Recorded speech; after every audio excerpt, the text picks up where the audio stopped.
How's it going, everybody? Cyrus back with another video, and this past week we got a lot of news when it comes to the new 11th Gen Civic as well as the new 11th Gen Civic Type R. So with that being said, let's get right into the video. I'm just playing. You guys aren't here to see a 30-second intro. What you guys want to see is news on the new 11th Gen Civic. So let's get to it. So what we're going to do is we're going to work our way from the outside on the exterior and work our way to the inside. So what do we know about the 11th Gen Type R on the exterior? So it's looking like it's a more tamed vehicle than it was with the 10th Gen. I feel like somewhere down the line they probably had both the 11th Gen model and the 10th Gen model back when they released the 10th, and they were like, let's just throw the 10th Gen out there and the 11th Gen. Now, these two variants aren't too far from each other, but they are very different from each other at the same time. It's looking like the 11th Gen is a more tamed version of the 10th Gen. It looks like the 11th Gen grew up a little bit, and it's not as out there as people thought the 10th Gen was. Me being a 10th Gen owner, I see no problem with it. That was one of the main things that turned me on to the 10th Gen, was its out there looks, I guess you can say. But it's looking like with the 11th Gen, they turned it down from 11 to a 10. Some people say they like it, some people say they don't. I guess it's just up to you to decide. That's the beauty about cars, I guess you can say, is there's something for everybody. Now, with me being a 10th Gen owner, I don't see any problems with the way the 11th Gen looks. In the beginning I did. It kind of reminded me of like a Kia Optima, but now it's kind of reminding me more, well, the Type R variants that I've been seeing renderings of are reminding me more of a Charger with a wing on it. We will see how that goes. It's only looking like that from the side. Once we get more views of it from around, or maybe we get a 360 view of it, we can actually debate that and put it to a rest. But from here, we're looking at a slightly different design, and only time will tell if that'll grow on people or it will have the same effect as it did on some people with the 10th Gen. As many of you know, coupes are out the game for this generation, so we're only looking at sedan models and hatchback variations. So it's looking like hatchback will be for the sport models as well as the Type R models again, and everything else will be getting a sedan variant. As far as the sport goes and the hatchback, those will be manual, and I'm assuming the SI will be manual as well. That's no surprise to me. All throughout history, the SIs and the Type Rs have always been manual, so I don't see them changing that tradition up. So save the manuals, good on you, Honda. It's looking like you guys are really trying to keep the manual alive as much as you can for as long as possible. All the other variations will be getting a CVT, a modified CVT.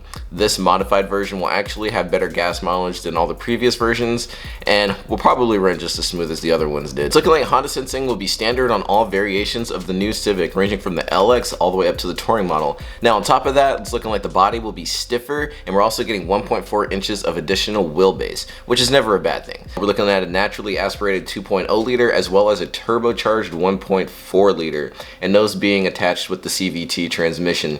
Now, gas mileage has improved slightly, in some variations only being 1%, not 1%, plus 1 gas mileage in certain areas when it comes to city, and certain areas are going to get plus 2, and that's just depending on which trim you decide to go for. It's looking like the sport and the touring variants of the Honda Civic will have a 3-mode drive system, those being Econ, Normal, and Sport. Now, if you decide to get the LX or the EX, you will get the Econ and the Normal, but if you want the sports variation, you're gonna have to go for either the sport or the touring mode, and I'm assuming the SI and the Type R will also have all 3 modes, unless the Type R doesn't have Econ and it has the R Plus mode. So I don't know if you're gonna get 4 variations with the Type R, or if it will just continue to be 3. We'll just have to find out later on. But it's looking like across all 4 of the standard Civic models, you will be getting Honda sensing, advanced compatibility engineering body structure, 10 airbags, including next generation driver and front passenger front airbags. Also, Apple CarPlay will be standard, and also you will get a 7-inch touchscreen with volume knobs. I like how they actually put volume knobs in there. That's kind of cool. Because that was a big thing. Me, I have a 2018 Type R, and mine does not have volume knobs. You can see in my 5 things I hate about my Civic Type R video where I did mention that, actually. So it's pretty cool that they're going to have that straight out the gate, and sliding your finger will no longer be a thing. Not that it made a big difference for some people, but for some people it was an issue. Now, but it's looking like the Touring model will actually be getting a 9-inch HD color touchscreen.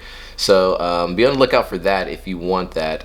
And also, we're getting a Bose sound system, premium sound system with the Touring as well. And I'm assuming that will carry over to the Type R variant too. So what it's looking like is the new 11th gen Civic will be a slightly more modern and sleek version of the 10th gen. Now, with that being said, simple can mean better. Sometimes simple cannot mean better. It's just, I feel like this is one of those things where it's just going to come up to the driver. It's going to come up to the person who's buying the car, whether they like it or not, and then you'll make the decision from there. I don't see any improvements that are just like way out there. It's looking like they took some slight tweaks on the 10 and put out the 11th gen, which is not a bad thing at all. The 10th gen Civic was a great car, and I'm assuming the 11th gen will be a great car as well. It's just going to come down to a matter of what your personal opinion of it will be. Also, with Honda's new commitment to be carbon free by 2050, it's safe to say this might be one of the last generations of Civics that actually might run off of petroleum gas. So with that being said, fuel efficiency is huge here, especially if Honda does decide to figure out a way to maintain gas as being the primary source of fuel for these vehicles in the future. But who knows, with advancements of technology that we're currently having, maybe we'll be able to produce carbon-free emissions with gas in the future. I don't know, we'll see. Tesla seems to be steering everybody in a certain direction when it comes to fuel. So we'll just have to play that out and just see what these bigger manufacturers are actually thinking about doing when it comes to fuel efficiency and when it comes to what our sources of fuel will be in the future. Another thing, I can definitely see a bunch of people liking this design on the 11th gen. Like I was saying previously, it reminds me kind of a Charger. I can definitely see a bunch of people switching. I can definitely see the type of the direction people will be modding their car in the future when it comes to this Civic. Still gonna have that same tuner aspect of it, and I can see this having a little bit of a harder presence, and harder in the sense of I don't know, this car just reminds me of a Charger, so excuse me if it doesn't remind anyone else of a Charger, but at the same time, when I did start seeing the renderings, this did remind me of a Kia Optima. So I don't know if my view on the car will change right now, but right now I see a Charger for the Type R variant. So guys, with that being said, please let me know what you guys think down below. What do you guys think of the new 11th gen Civic? Do you think it's going to be great? Do you think it's going to be good? Do you think a lot of people will actually be trading in their 10th gens for 11th gens? And do you think Type R owners of the 10th gen will be deciding to upgrade to the 11th gen Type R? From what I understand, the 11th gen Type R will keep the same exact drivetrain as the 10th gen, and there probably will be a bunch of fine-tuning from the 10th gen as well, such as things like the cooling issues, etc, etc. So with that being said, thank you guys so much for tuning into the video. I really appreciate it. I hope you guys like, comment, and subscribe, and tune back in for more of your Honda resources. Later guys.